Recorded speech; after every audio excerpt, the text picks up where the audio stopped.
저도 이 그 책 같은 걸 보다 보면 이런 내용을 좀 만날 때가 있는데 좀 아이러니한 게 좀 있어요. 뭐가 있냐면 구석기 시대가 40만 년이에요.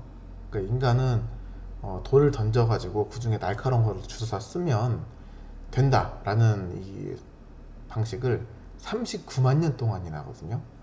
그러다가 1만 년 전쯤에 이제 간섭기로 이제 바뀌어요. 그 날카로운 돌을 갈면 조금 더 날카로워진다더라. 요거를 이제 1만 년 전쯤 깨달아요. 그리고 8천 년 동안 그렇게 쓰거든요. 그러다가 이제 그 중간에 이제 청동기를 발견을 하고요. 그리고 2000년 전쯤에 철기를 발견을 해요. 그리고 1500년 뒤에 만류 인력을 발견을 하고요. 그리고 400년 뒤에 상대성 이론을 발견하거든요. 그리고 60년 뒤에 컴퓨터가 나오고 인간은 달로 가요. 그리고 30년 뒤에 스마트폰이 나오고 10년 뒤에는 이제 5G가 나오거든요. 이 변화의 속도가 너무 빠르다는 거예요. 그 어떻게 39만 년 동안 돌을 날카로워지면은 돌을 갈면 날카로워진다는 사실을 모르던 인간이 이렇게 빠르게 정보를 이렇게 넘길 수 있었는가를 보면은 제가 생각할 때는 이렇게 이 도구에 대한 걸로 시대를 구분할 게 아니라 정보 전달의 방법에 대해서 시대를 구분해야 되지 않을까 생각을 해요. 뭐냐면 그 체륜이라고 그 중국의 황관이 있었는데 이 사람이 종이를 발견을 하거든요. 그러면서 인간이 이제 종이를 발견했던 시점이랑 철기로 넘어가는 시점이 유사하게 겹쳐요. 그리고 그 인간이 어떤 그 기록을 남기기 시작했던 기간이 신석기와 좀 겹치거든요. 인간이 기록을 넘기기 시작했다는 게 별거 아닌 것 같지만 굉장히 중요한 사실이에요, 사실은. 왜냐면 우리가 그 벽화 같은 거 보면 소나 말, 뭐 돼지 이런 거는 기록할 수가 있는데 뭐를 기록할 수가 없었느냐? 뭐 사랑, 믿음, 밝음, 어둠 이런 걸 기록할 수가 없었단 말이에요. 근데 이 기록하는 방식이 조금씩 변하면서 우리가 조금 넘기기 어려워했던 철학이나 사상 같은 걸 넘길 수 있게 됐어요. 이제 그러면서 좀 과거에 오랫동안 이제 육체가 썩으면서 같이 썩어버리는 어떤 중요한 정보들 같은 거를 다음 세대가 그걸 넘겨받아서 이제 이용할 수 있게 됐다. 이제 그런 게 좀 있거든요.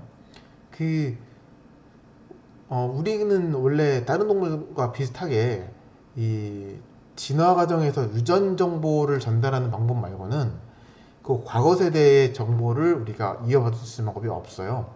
근데 지금은 어떻느냐? 지금은 거의 초능력이라고 보여지죠. 예를 들면은 뭐 이게 뭐 6세기라고 쳐봐요. 6세기에 아메리카에 있는 한 남자가 어떤 생각을 했어요. 그거를 한반도에 있는 한 여자가 그 정보를 받아들이려면은 텔레파시밖에 없잖아요. 근데 지금은 그게 가능해요. 서로가 같은 도구를 갖고 있기만 한다면 그 도구가 뭐냐? 스마트폰이죠. 그러면 우리가 정보를 내보내는 이 속도가 5G예요. 5G 속도로 누군가의 생각이 다른 사람들에게 전달된다는 거거든요. 근데 지금은 물론 영상물로도 기록은 되어 있지만 영상물이 담지 못하는 게 있어요. 뭐 예를 들면 이런 거예요. 아인슈타인 아니다. 이순신 장군의 그 난중일기 영상물로 쓸 수 있어요. 물론. 근데 이걸 검색해내는 방법도 힘들고 그리고 그 영상물에서조차 문자를 사용하지 않으면 정확한 정보를 이렇게 넘기기 쉽지 않다. 행복함 이걸 영상물로 어떻게 기록하겠어요? 근데 문자로는 기록이 가능하거든요. 그러면 뭐냐면은 문자를 인식하고 그걸 전달할 수 있고 전달받을 수 있는 능력이 뛰어난 사람들이 과거 세대가 오랫동안 이제 기록하고 남겨왔던 내용에 대해서 조금 더 빨리 파악할 수가 있다. 그리고 그거를 5G 속도로 전달할 수가 있다. 이 지금 영상을 보시는 분들도 영상을 보시는 것 같잖아요. 근데 어떻게 보면 제 언어로 전달하는 거를 들으시는 거잖아요. 근데 이 언어 같은 경우에도 우리가 언어라고 하는 게, 언이라고 하는 건 소리를 얘기하는 거고 언은 문자를 얘기하는 건데, 처음에는 이게 소리가 주된 어떤 그 전달 방식이었는데 이제는 문자로 바뀌었죠. 그래서 이런 게 있어요. 예를 들면은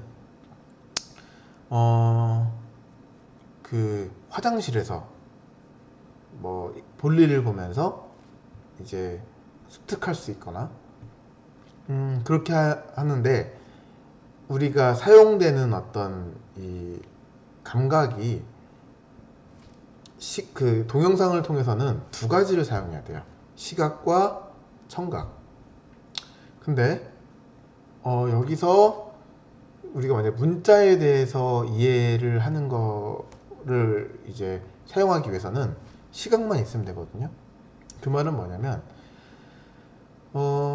이 정보를 전달받는데 두 가지의 어떤 기관을 사용하느냐, 한 가지 기관을 사용하느냐, 이 차이가 발생을 하고, 그리고 우리가 이해하는 속도를 수동적으로 이제 이용하느냐 아니면 능동적으로 이용하느냐 차이가 발생을 해요. 예를 들면은 글자 같은 경우에는 내가 이해가 가능한 부분은 빨리 읽어버리고, 이해가 안 된 부분은 한 번 읽고 또 읽고 또 읽고 또 읽을 수 있죠. 근데 동영상이나 소리 같은 경우에는 전달하는 사람한테 그 속도에 대한 그 권한이 있어요. 그래서 이 사람이 빨리 얘기해버리면 받는 사람은 그냥 그 사람이 보낸 대로만 이해를 해야 돼요. 그러다 보니까 놓치는 부분에 대해서도 다시 들을 수가 없다. 그래서 아까 말씀드렸지만 이 아주 우연하게도 2000년 전쯤에 체륜이라는 환관이 종이를 발견을 하게 됐고, 되게 가볍게 그 이제 정보를 전달할 수 있게 되었어요. 붓이라고 하는 게 그 당시에는 획기적이었죠. 왜냐면은 얇은 종이 위에 붓으로 쓴다는 거는 그 벽에다가 돌로 긁어서 파는 것보다 어마어마하게 편했잖아요. 근데 지금은 또 이게 정보 전달하는 방식이 어떻게 되어 있냐면 0과 1의 디지털 어떤 신호로 바뀌어 있죠. 근데 우리가 0일이라고 그냥 표현을 하는데 쉽게 이거예요. 불을 켜고 불을 끄고, 그러니까 전기가 통하느냐 통하지 않느냐 이 두 가지 신호를 가지고 디지털 정보로 이제 바꿔서 전달을 하죠. 근데 이제는 붓도 필요 없죠. 손가락이면 돼요. 그죠? 그래서 점점 편해져 가고, 그리고 이제 많은 사람들도 동영상으로만 이제 정보를 전달받기 때문에 어떤 게 있냐면은 이제는 문자를 이해하는 사람들이 점점 더 줄어들어 가고 있다. 그리고 문자를 이해하는 사람이 없기 때문에 문자를 읽고 나서 이거를 언어적 표현으로 바꾸는 사람들이 조금 더 권력이나 이제 부에 대해서 좀 얻어간다, 뭐 이런 게 좀 있죠. 그래서 책을 읽는다는 거는 이제 문자 이해를 하는 능력을 키우는 것이고, 그리고 쉽게 말하면은 구석기에서 신석기로 넘어가는 게 39만 년, 신석기에서 철기로 넘어가는 게 9,000년, 그리고 이제 점점 속도는 빨라지겠죠. 그렇게 이제 문자를 이해하고 그게 정보로 사용되고, 그리고 이제 응용해 가는 게 복리작용처럼 점점 속도를 빠르게 한다.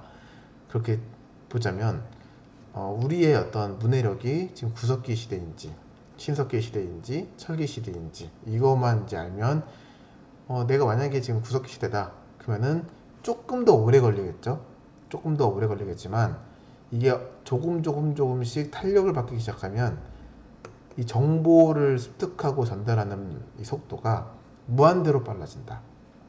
이제 그런 게 있습니다. 그래서 저 같은 경우는 제가 뭐 우리 애기들이 있지만 애기들한테는 뭐 시험을 몇 점을 받아라 이런 제안을 주고 싶지는 않고 그냥 책을 많이 읽어라 이렇게만 얘기를 하고 싶어요. 그래서 제가 어렸을 때도 책이 중요하다, 책을 읽어야지 머리가 좋아진다 이랬는데 그게 왜 그런지에 대해서는 인터넷에 찾아봐도 안 나오더라고요.